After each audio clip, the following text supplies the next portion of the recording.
Recover deleted photos and videos on Android. Now, if you have happened to delete certain photos over here, so if I, let's say, open the gallery app and then I deleted some of these photos.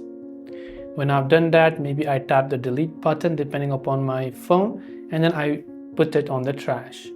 Now, depending upon the type of phone you have, nowadays all the Android manufacturers gives us the option to restore or recover our photos within 15 to 30 days.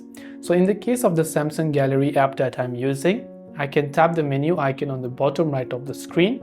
Then I can go to this option that says trash, and I'll find all the footage and videos that I have actually thrown away to trash, and I can choose to recover them 30 days after the deletion. Now, of course, bear in mind that if you've already deleted from the trash or your recycle bin also, then it is permanently deleted, and in that case it is not recoverable. But as long as it is in your trash, you can choose to restore them like this and they'll be back to your gallery. So I hope this video helped you. If you have any questions, do feel free to leave them down below. Thanks for watching and see you in the next video.